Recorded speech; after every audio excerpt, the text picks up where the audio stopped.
जरूरी सूचना है आप सभी स्टूडेंट्स के लिए। स्टडी फॉर सिविल सर्विसेज का Android app Google play store में आ चुका है, उसको प्लीज तुरंत इंस्टॉल कर लीजिए।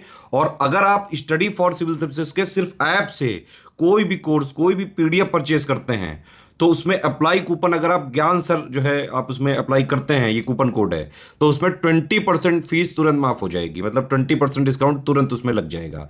ज्ञान सर लिखना है, नॉर्मली ज्ञान सर स्मॉल लेटर में है सब कुछ, कोई स्पेस नहीं, कोई कॉलम नहीं, सिर्फ ज्ञान सर GYANSIR। इस तरह से अगर कूपन कोड लगाते हैं आप ऐप में बाई करने से पहले, जो अप्लाई कूपन वाले में आता है, तो 20% का डिस्काउंट तुरंत मिलेगा। वीडियो देखिए।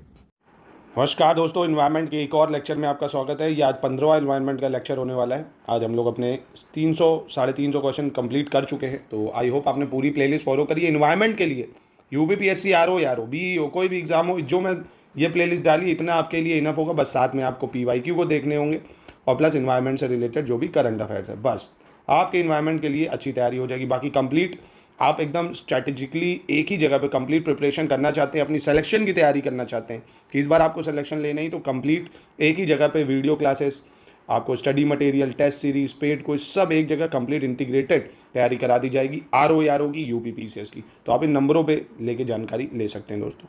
चलिए, पहला सवाल है, कह रहा व्हाट इज़ ऑयल जैपर। ऑयल जैपर क्या है? तेल के कीचड़ और तेल रिसाव के उपचार के लिए एक पर्यावरण अनुकूल तकनीक, an eco friendly technology for remediation of oil sludge as oil spill. दूसरा, तेल के कुओं में गलती से लगी आग को नियंत्रित करने की तकनीक। तो कौन सा सही है?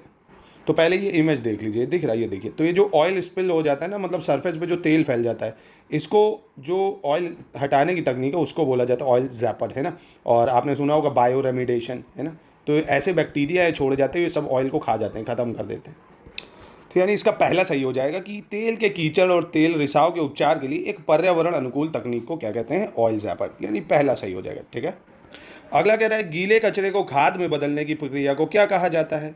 The process of converting wet waste to manure. अब आपने देखा होगा, गीला कचरा है, उसको गड्ढा खोद के उसमें गाड़ दो, है ना, तो वो क्या बन जाता है? उस प्रक्रिया को क्या बोलते हैं? कंपोस्टिंग। कंपोस्टिंग नहीं, मतलब खाद में कन्वर्ट हो जाता है वो, ठीक है। गीले कचरे को अगर आप गाड़ दो तो वो किस में बदल जाता है? खाद में, यानी कंपोस्टिंग बोलते हैं उसको। अगला कह रहा है, क्षेत्रफल के अनुसार सबसे ज़्यादा वनावरण विश्व के किस देश में है? Which country has largest forest cover in terms of area. ठीक है, सबसे ज़्यादा फॉरेस्ट आपको कहाँ मिलेगा एरिया के टर्म में? चाइना, रशिया, USA या ऑस्ट्रेलिया। तो दोस्तों, क्षेत्रफल के अनुसार अगर बात करें हम लोग, तो सबसे ज़्यादा दुनिया में आपको एरिया मिलेगा फॉरेस्ट कवर का रशिया का। किसका मिलेगा? रशिया का। दूसरे नंबर पे आपका ब्राज़ील आ जाता है। तीसरे नंबर पे कनाडा आ जाता है एरिया वाइज। चौथे पे USA आ जाता है चौथे नंबर पे। फिर चाइना आता है आपका USA के बाद, ठीक है। ऑस्ट्रेलिया तो 7वें नंबर पे आएगा। तो फिलहाल आपको याद रखना है रशिया है, ठीक है। चलिए नेक्स्ट देखते हैं, 354 क्या कह रहे हैं। राष्ट्रीय वन नीति डैश को भारत के कुल भौगोलिक क्षेत्र के कम से कम 1/3 हिस्से को वन या वृक्ष आच्छादन के तहत लाने के लिए लाया गया था। The national forest policy dash was launch to bring minimum 1/3 of India total geographical area under forest और ट्री। जितना भारत का जोग्राफिकल एरिया, उसका 1/3 फॉरेस्ट और ट्री कवर होना चाहिए। ये पॉलिसी कब आई थी? 1952, 1972, 1988 या 1994? बहुत ही अच्छा सवाल, इंपॉर्टेंट है ये। तो ये आई थी 1988 में, ठीक है। 1988 में आया था ये। अगला देखते हैं 355। निम्नलिखित में से कौन से राष्ट्रीय सौर मिशन के उद्देश्य हैं? Which of the following are objective of national solar mission? स्वच्छ ईंधन के उपयोग को बढ़ावा देना, ऑन ग्रिड ऑफ ग्रिड दोनों बिजली को बढ़ावा देना, बिजली उत्पादन के कारण पर्यावरण पर पड़ने वाले हानिकारक प्रभाव को कम करना। इंग्लिश में देखें तो to promote the use of cleaner fuel, to promote both on grid off grid power, to reduce the harmful impact on the environment due to power generation. देखिए, नेशनल सोलर मिशन जो 2010 में आया था, मतलब कांग्रेस की सरकार थी तब आया था। तो इसका मुख्य उद्देश्य था, पहली चीज़, to promote the use of cleaner fuel, बिल्कुल ठीक है, स्वच्छ ईंधन को उपयोग को बढ़ावा देना। ऑन ग्रिड ऑफ ग्रिड दोनों बिजली को बढ़ावा देना। अब देखिए, ऑन ग्रिड का मतलब यहाँ होता है कि जो भी आप इलेक्ट्रिसिटी ले रहे हो डायरेक्टली सोलर कंपनी से, ठीक है, मतलब जो भी जनरेट हो रही है। ऑफ ग्रिड में क्या हो गया? बैटरी वगैरह का सिस्टम से जो चलेगा, ठीक है। तो दोनों ही में उत्पादन बढ़ाना था। और बिजली उत्पादन के कारण पर्यावरण पर पड़ने वाले हानिकारक प्रभाव को भी कम करना इसका उद्देश्य था। तो तीनों बिल्कुल सही हो जाएंगे, ठीक है। 356 देख लेते हैं। वन एवं पर्यावरण मंत्रालय किस वर्ष प्रायोजित राष्ट्रीय झील संरक्षण परियोजना की शुरुआत की थी? In which year did the ministry of forest and environment launch the national lake conservation project sponsored? 1995, 1998, 2001 या 2005। तो ये दोस्तों राष्ट्रीय झील संरक्षण परियोजना की शुरुआत हुई थी 2001 में। कब हुई थी? 2001 में। ठीक है, चलिए अगला देख लेते हैं। निम्नलिखित में से कौन सा कथन गलत है, ये पहचानना है आपको। विकिरण प्रदूषण प्राकृतिक पृष्ठभूमि में पाए जाने वाले विकिरणों में वृद्धि के कारण होता है। दूसरा, नाभिकीय प्रदूषण का सबसे भयानक उदाहरण 1986 में यूएसएसआर में होने वाली चेरनोबिल आपदा थी। इंग्लिश में देखें अगर, इनकरेक्ट बताना है। Radiation pollution is caused by the increase in radiation found in natural background. The most terrible example of nuclear pollution was the Chernobyl disaster in USSR in 1986। तो इनमें से कोई गलत नहीं है, दोनों ही बिल्कुल सही हो जाएंगे। ठीक है, अगला, भोपाल गैस त्रासदी के बाद भारत सरकार ने संविधान के किस अनुच्छेद के तहत पर्यावरण संरक्षण अधिनियम 1986 को पारित किया था? Under which article constitution government of India pass environment protection act 1986। पहले तो ये याद रखना कि जो भोपाल त्रासदी उसके बाद आया था इन्वायरमेंट प्रोटेक्शन एक्ट 1986, तो वो किस आर्टिकल में आया था? 253, 243, 250 या 263। तो इसका आर्टिकल था दोस्तों आर्टिकल 253। ये पार्लियामेंट को एम्पावर करता है कि जो स्टेट लिस्ट है उसमें भी कानून बना सकती है पार्लियामेंट। ठीक है, स्टेट लिस्ट के अंदर कानून बना सकती है जो भी स्टेट्स के लिए ज़रूरी होंगे, इंटरनेशनल ट्रीटी वगैरह, एग्रीमेंट है, कोई कन्वेंशन है, तो ये इन्फोर्स होगा समस्त स्टेट्स में। ठीक है, तो आर्टिकल 253 के तहत होगा ये। अगला देखते हैं, वैश्विक पर्यावरण सुविधा निम्नलिखित में से किस सम्मेलन के लिए वित्तीय तंत्र के रूप में कार्य करती है? Global environment facility serve as a financial mechanism for which of the following conferences? Conference on biological diversity, Minamata convention on mercury और UNCCD। इसका फुल फॉर्म है United Nation convention to combat desertification. तो देखिए, global environment जो facility है वो आपका जो आपका कॉन्फ्रेंस ऑन बायोलॉजिकल डाइवर्सिटी जो है उसमें भी, मिनमाता कन्वेंशन जो हुआ मर्करी में उसमें, और UN का जो CCD है यानी United Nation convention on combat desertification, इन तीनों ही के लिए फाइनेंशियल मैकेनिज्म प्रोवाइड करती है। ठीक है, ये आपको याद रखना बेहद इंपॉर्टेंट है ये।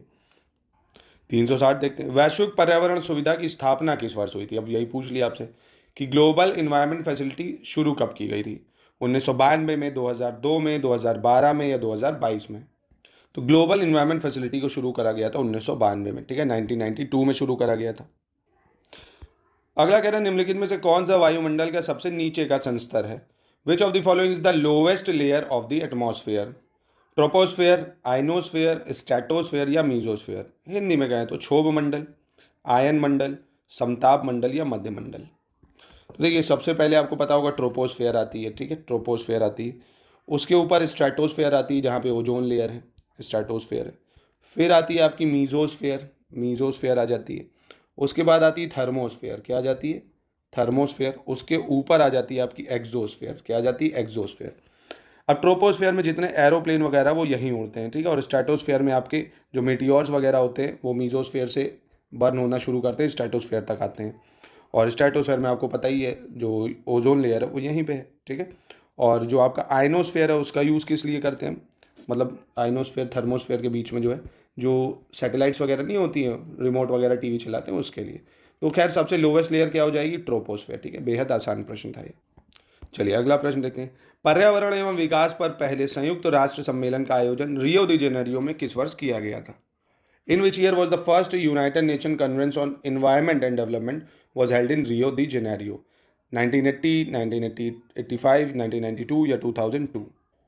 तो बहुत ही आसान था दोस्तों। रियो कॉन्फ्रेंस कब हुई थी? पेरिस जो एग्रीमेंट बोलते हैं जिसको, 1992 में हुई थी, रियो दी जेनेरियो में। ठीक है, मतलब पेरिस कह रहा हूँ, रियो दी जेनेरियो में जो UN कॉन्फ्रेंस हुई थी इन्वायरमेंट डेवलपमेंट के लिए 1992 में हुई थी। चलिए अगला देखते हैं, गंगा एक्शन प्लान के संबंध में कौन सा कथन गलत है? Which statement is wrong with respect to Ganga action plan? यह पहली नदी कार्य योजना थी, 1987 में पर्यावरण और वन मंत्रालय द्वारा लाई गई थी। इसका गठन पर्यावरण संरक्षण अधिनियम 1986 की धारा 3 के तहत किया गया और इसका उद्देश्य औद्योगिक रासायनिक कचरे को नदी में प्रवेश करने से रोकना था। इंग्लिश में देखें अगर तो this was first river action plan. This action plan was brought out by the ministry of environment and forest in 1987. It was constituted under Section 3 of the Environment Protection Act 1986. Its purpose was to prevent industrial chemical waste from entering the river. तो देखिए यहाँ पे जो दूसरा statement है वो गलत हो जाता है क्योंकि जो एक्शन प्लान है वो ब्रॉट आउट हुआ था by ministry of environment forest 1985 में। ठीक है, तो ये स्टेटमेंट गलत हो जाएगी। और इसका गठन पर्यावरण संरक्षण अधिनियम 1986 की धारा 3 के तहत किया गया था, ये ठीक है। ठीक है, तो याद रखना 1985 में ये अनाउंस हुआ था। अगला है, किस वर्ष नमामि गंगे कार्यक्रम को राष्ट्रीय नदी गंगा के संरक्षण और कायाकल्प के लिए एकीकृत संरक्षण मिशन के रूप में प्रारंभ किया गया था? In which year Namami Gange programme was launched as an integrated conservation mission for the conservation and rejuvenation of national river Ganga. 2013, 2014, 15 या 16? तो ये भी काफ़ी आसान था। नमामि गंगे कार्यक्रम को राष्ट्रीय नदी गंगा के संरक्षण और कायाकल्प के लिए, ये आपको पता होगा मोदी सरकार जब आई थी 2014 में, तब इसको शुरू करा गया था। ठीक है, चलिए अपने नेक्स्ट सवाल पे बढ़ते हैं। 365, निम्नलिखित में से कौन सा कथन गलत है? Which option is incorrect? राष्ट्रीय गंगा परिषद की स्थापना 2016 में हुई थी। वर्ष 2010 में सफाई अभियान शुरू किया गया था और राष्ट्रीय गंगा परिषद की अध्यक्षता प्रधानमंत्री करते हैं। इंग्लिश में देखें तो national Ganga council was establish in 2016। The cleanliness campaign was launch in 2010 और the PM preside over the national Ganga council. बिल्कुल सही है, कोई भी गलत इसमें नहीं है, तीनों ये स्टेटमेंट बिल्कुल सही है। चलिए अगला देखते हैं। जब दहन अपर्याप्त वायु में होता है तो कार्बन डाइऑक्साइड के बजाय क्या बनता है? When combustion occur in insufficient oxygen instead of carbon dioxide is formed nitrogen oxide, carbon monoxide, methanal या सल्फर ऑक्साइड। देखिए, जब ऑक्सीजन की कमी में कोई चीज़ जलती है तो कार्बन डाइऑक्साइड की जगह कार्बन मोनोऑक्साइड बन जाता है भाई, CO2 की जगह CO बन जाता है, क्योंकि O कम है ना यहाँ पे, इसलिए। ठीक है, चलिए बी हो गया। अगला, कुमारी कृषि किस क्षेत्र से संबंधित है? Kumari agriculture is related to which field? Kerala में पश्चिमी घाट के पर्वतीय क्षेत्र से, दक्षिण पूर्वी राजस्थान से, बुंदेलखंड संभाग से या उत्तर पूर्वी भारत से? इंग्लिश में देखें तो hilly region of western Ghat in Kerala, south east Rajasthan, Bundelkhand division या नॉर्थ ईस्ट इंडिया? तो देखिए, कुमारी जो एग्रीकल्चर है केरल में पश्चिमी घाट के पर्वतीय क्षेत्र में जो होती है, यानी वेस्टर्न घाट्स जो केरल का हिली रीजन है, उसको कुमारी एग्रीकल्चर बोला जाता है। ठीक है, ये टर्म आपको याद रखना है, पूछ सकता है आपसे ज्योग्राफी में भी। अगला प्रश्न देख लेते हैं क्या कह रहे हैं। वालरे कृषि का संबंध भारत की किस भूभाग से है? Valre agriculture is related to which part of India? North east India, south east Rajasthan, Odisha या साउथ इंडियन स्टेट? हिंदी में देखें तो उत्तर पूर्वी भारत, दक्षिण पूर्वी राजस्थान, ओडिशा या दक्षिण भारतीय राज्यों से। तो ये जो वलरे एग्रीकल्चर है ये होता है साउथ ईस्ट राजस्थान में। ठीक है, याद रखिएगा दक्षिण पूर्वी राजस्थान में ये होता है। अगला, निम्नलिखित में से कौन सा यौगिक ओजोन परत के क्षरण के लिए जिम्मेदार है? विच of the following compound is responsible for the depletion of ozone layer? Chlorofluorocarbon, hydrochlorofluorocarbon, carbon tetrachloride या ऑल ऑफ द अबव? देखिए, ओजोन लेयर जो स्ट्रेटोस्फेयर में वो हमें यूवी रे से प्रिवेंट करती है। जितनी भी कूलिंग डिवाइसेस होती हैं, फ्रिज, एसी, इन सब में CFC होता था।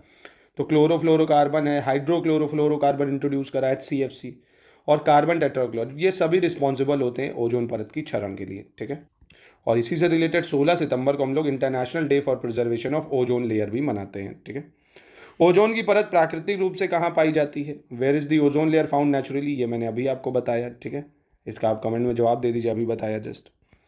निम्नलिखित में से कौन सा कथन सही नहीं है? Which option is not correct? ये आपको बताना है। सतह स्तर पर ओजोन एक हानिकारक वायु प्रदूषक है। ऊपरी समताप मंडल में 0.3 की प्रचुर मात्रा होती है। 0.3, इसको ऐसे लिखना चाहिए, ओजोन की प्रचुर मात्रा होती है। ओजोन ऊष्मागतिकीय रूप से स्थायी होती है और ओजोन परत में अवक्षय का मुख्य कारण CFC है।